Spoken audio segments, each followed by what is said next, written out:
Everyone, wish you growing well and welcome to super academy. हमने अपना chapter शुरू करा था जुडिशरी, जिसमें मैंने एक क्लास में मैंने आपको आर्टिकल 124 के जितने भी क्लॉज हैं वो कंप्लीट कराए थे। 1 से 7 क्लॉज दिए गए थे, उसमें मैंने आपको कंप्लीट कराए थे। उसका एक क्विक रिवीजन करेंगे और उससे आगे का चैप्टर इस वाले लेसन में कंप्लीट करेंगे, ठीक है।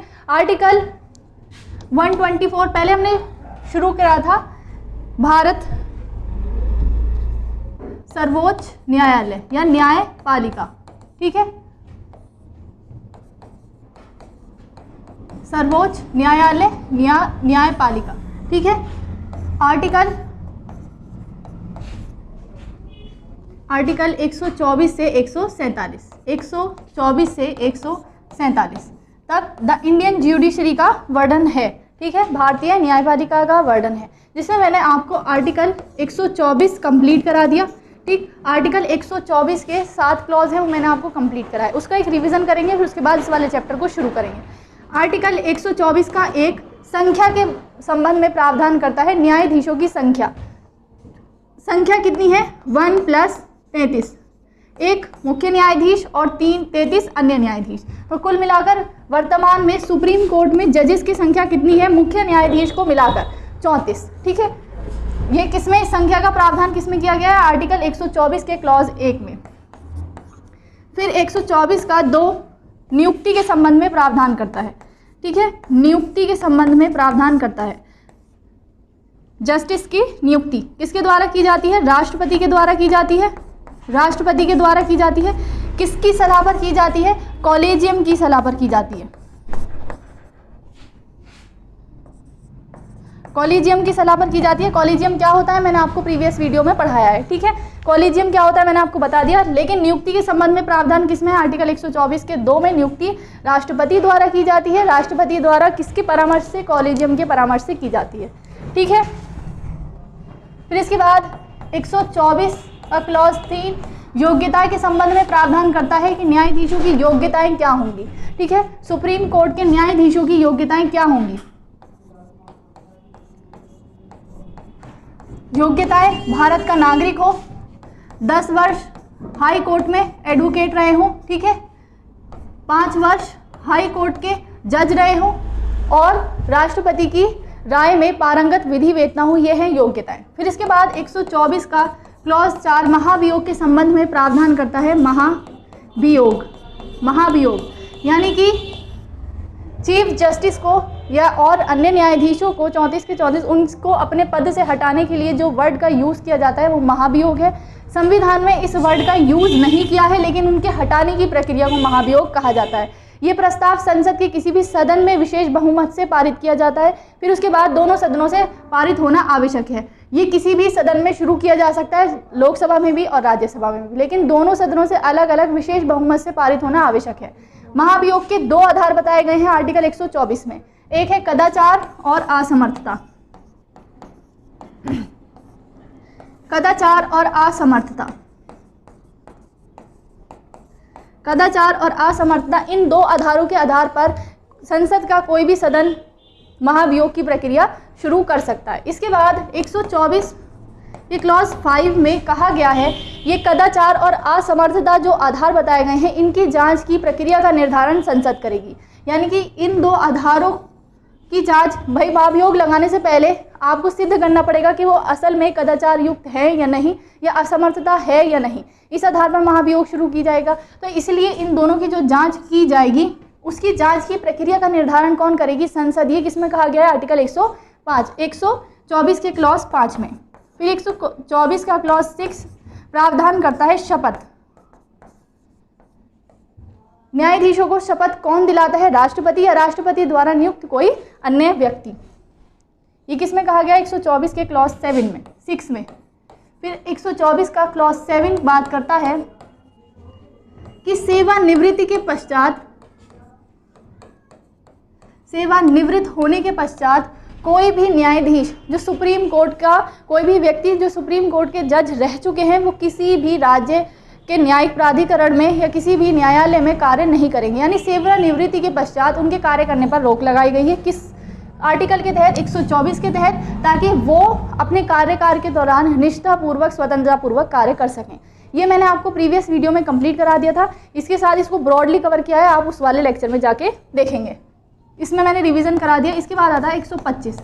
आर्टिकल 125 प्रावधान करता है वेतन का। आर्टिकल 125 में वेतन दिया गया है किसका? सुप्रीम कोर्ट के जजेस का। इस वेतन का निर्धारण कौन करेगा? संसद। ये पीछे पूछा गया है क्वेश्चन कि वेतन का निर्धारण कौन करता है? संसद। और आपको एक चीज़ ध्यान रखनी है, जो सुप्रीम कोर्ट के जजेस हैं उनका वेतन संचित निधि पर, भारत की संचित निधि पर भारित होता है। इसके दो आधार हैं, ठीक है। संचित निधि पर भारित होता है, तो संचित निधि पर भारित होने के फायदे क्या हैं? ठीक है, पहला तो यह है कि संसद इस पर मतदान नहीं कर सकती। संसद इस पर मतदान नहीं कर सकती। संचित निधि पर भारित जितने भी व्यय होते हैं उस पर संसद मतदान नहीं कर सकती, केवल चर्चा की जाती है।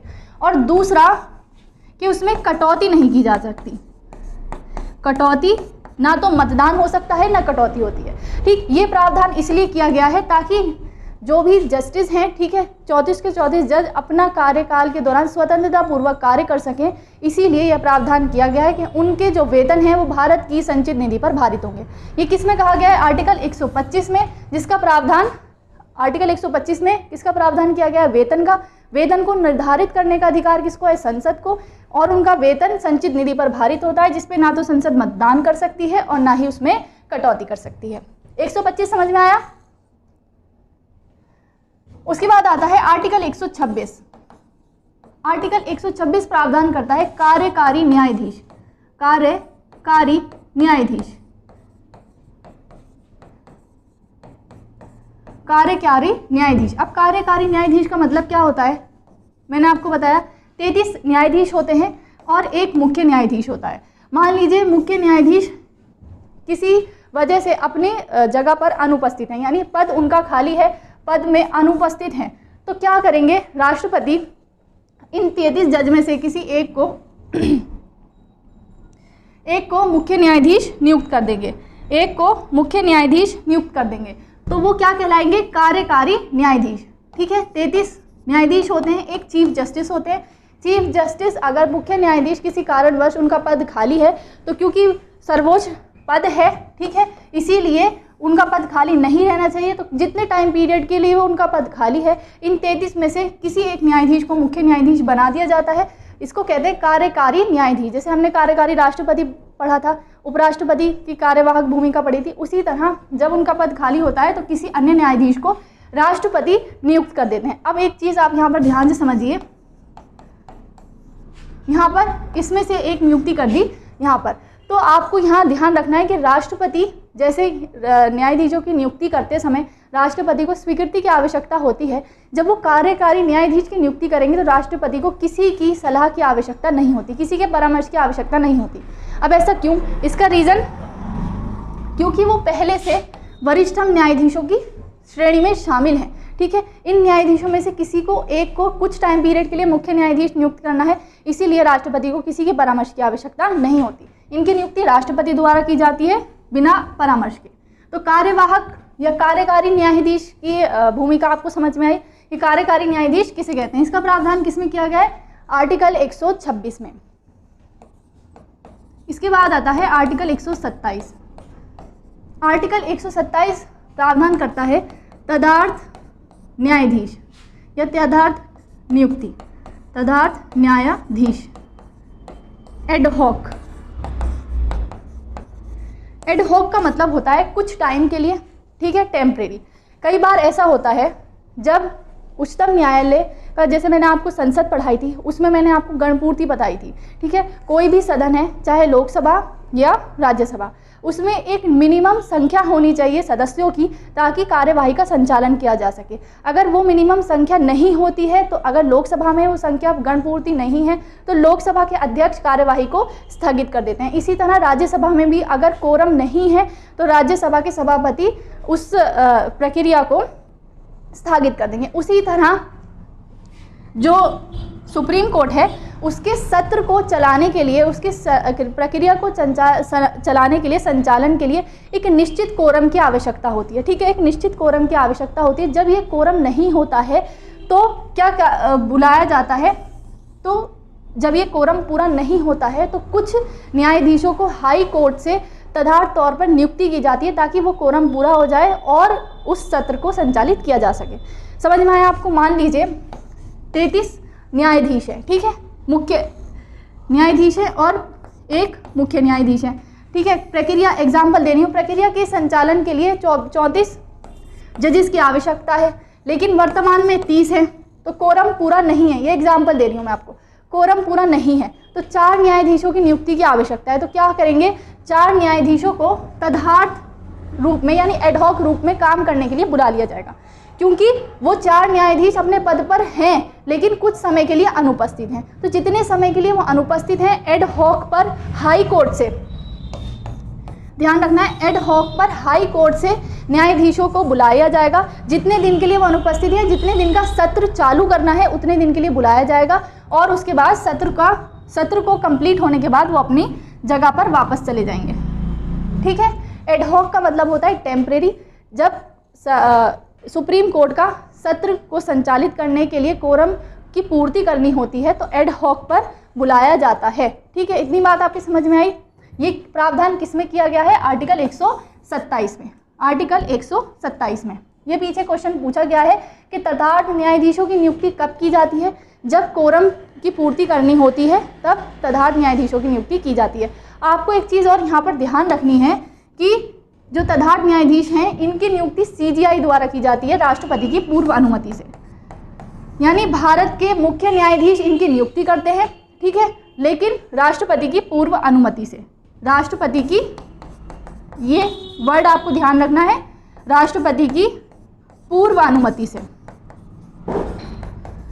राष्ट्रपति की पूर्व अनुमति से हाई कोर्ट से कुछ जजेस को बुलाया जाता है तदर्थ तौर पर, ठीक है, प्रक्रिया के संचालन के लिए। जब वो प्रक्रिया पूरी हो जाती है, उनका सत्र कंप्लीट हो जाता है, तो वो अपनी जगह पर वापस चले जाते हैं, ठीक। इसके बाद आर्टिकल 127 पढ़ा हमने, अब आता है आर्टिकल 128।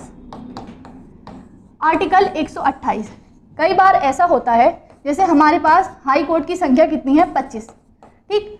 पहला वाला एग्जाम्पल लेते हैं, 25 हाई कोर्ट से हमारे पास, 33 जज में से 34 जज में से हमारे पास 4 खाली थे, यानी 4 पद खाली थे, या कहेंगे 4 न्यायाधीश अनुपस्थित थे, ठीक है। तो हमें 4 लोगों की जरूरत थी, 2 हमें तदर्थ पर मिल गए, ठीक है, 2 मिल गए, 2 बचे। अब 25 के 25 हाई कोर्ट में और जजेस नहीं हैं, तो हम 2 ये जजेस चाहिए हमें, क्योंकि हमें कोरम पूरा करना है, प्रक्रिया का संचालन करना है। अब जब ऐसी स्थिति हो जाती है, जब एडहॉक पर न्यायाधीश नहीं मिल पाते हैं, तो क्या होता है, 128 में प्रावधान किया गया है, जब एडहॉक पर पहले वरीयता दी गई है एडहॉक पर, ठीक है, जो हाई कोर्ट के जजेस हैं उनको बुलाया जाए टेम्परेरी के लिए, टेम्परेरी टाइम पीरियड के लिए, और प्रक्रिया का संचालन किया जाए। लेकिन कई बार ऐसा होता है कि हाई कोर्ट्स के पास भी जजेस नहीं होते हैं, तो प्रक्रिया का संचालन करना ज़रूरी है, तो अब जजेस को कहाँ से बुलाया जाए? तो आर्टिकल 128 प्रावधान करता है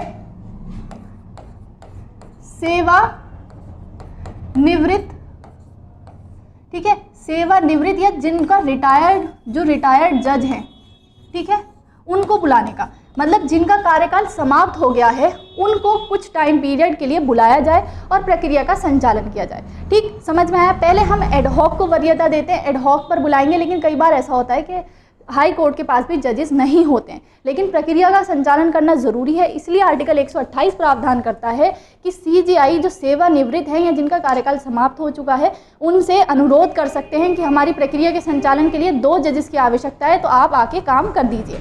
और आपको ध्यान रखना है, यहाँ पर बाध्यकारी नहीं है, ठीक है, ऐसा नहीं है वो CGI उनको बुलाएंगे तो उनको आना पड़ेगा, उनकी मर्जी है, वो आ भी सकते हैं और उनको मना भी कर सकते हैं, क्योंकि उनका कार्यकाल समाप्त हो चुका है।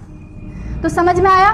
सेवानिवृत्त जजेस को भी बुलाया जा सकता है कार्यवाही के संचालन के लिए। ये प्रावधान किसमें किया गया है? आर्टिकल 128 में। फिर आता है आर्टिकल 129। आर्टिकल 129 इंपॉर्टेंट है, आपको ध्यान से पढ़ना है। अभिलेख न्यायालय, अभिलेख न्यायालय का ये एक सुप्रीम कोर्ट की एक शक्ति है कि वो अभिलेख न्यायालय का मतलब समझिए आप। अभिलेख का मतलब होता है रिकॉर्ड।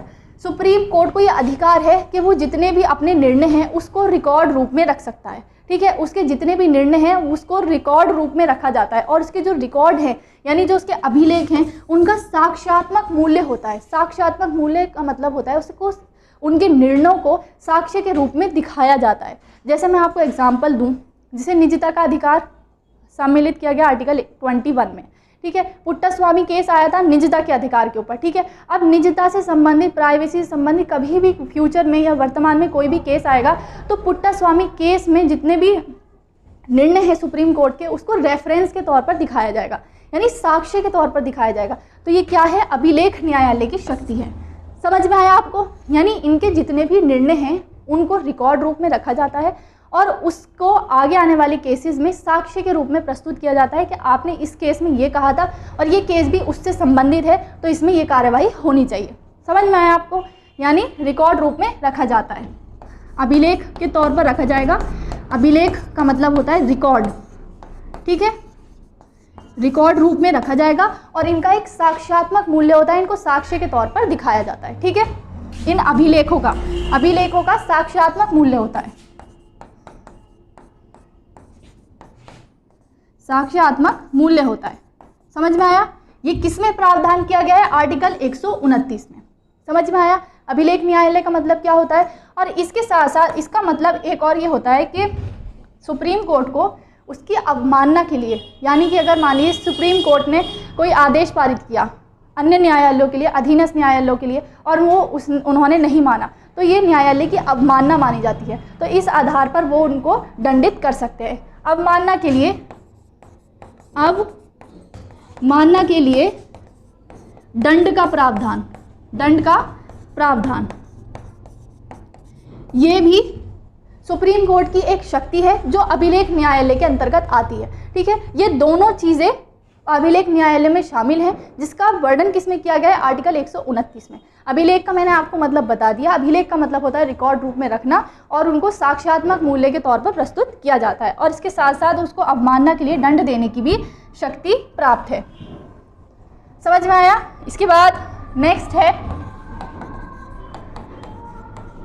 आर्टिकल 130। आर्टिकल 130 प्रावधान करता है स्थान का। स्थान किसका? स्थान सुप्रीम कोर्ट का स्थान। सुप्रीम कोर्ट का स्थान कहाँ पर है? दिल्ली। लेकिन आर्टिकल 130 में प्रावधान किया गया है कि वर्तमान में कभी आवश्यकता पड़े तो सुप्रीम कोर्ट की अन्य ब्रांच भारत में कहीं भी खोली जा सकती है। यानी सुप्रीम कोर्ट की अन्य ब्रांच कहाँ खोली जा सकती है? यानी 130 में क्या दिया गया है? स्थान। स्थान किसका? सुप्रीम कोर्ट का। वर्तमान में कहाँ है? दिल्ली। लेकिन अगर वर्तमान में भविष्य में जरूरत पड़ती है तो इसकी और ब्रांच खोली जा सकती है भारत में। लेकिन खोली कब जाएंगी? जब CJI इसका परामर्श करेंगे या अनुरोध करेंगे। किससे? राष्ट्रपति से। राष्ट्रपति से अनुरोध करेंगे और उसके बाद इसकी ब्रांच खोली जाएगी, ठीक है। समझ में आया? 130 में स्थान दिया गया है। स्थान कहाँ है? दिल्ली। वर्तमान में दिल्ली है, लेकिन इसकी और भी ब्रांचेस खोली जा सकती है। कहाँ पर? और भी ब्रांचेस कहीं पर भी खोली जा सकती है CJI के परामर्श पर राष्ट्रपति द्वारा। इतना समझ में आया? इसके बाद नेक्स्ट समझते हैं PTF। 130 में स्थान दिया गया है। 130 में स्थान दिया गया है। स्थान कहाँ है? वर्तमान दिल्ली में, लेकिन CJI के परामर्श के द्वारा CJI का परामर्श करते हैं, अनुरोध करते हैं राष्ट्रपति से, ठीक है। CJI के कहने पर राष्ट्रपति के अनुमोदन पर इसकी अन्य ब्रांच खोली जा सकती है। तो 130 में क्या दिया गया है? स्थान। इसके बाद नेक्स्ट है 130 तक कंप्लीट कराया मैंने आपको, उसको आप PDF से पढ़ेंगे, ठीक है। अनुच्छेद 125।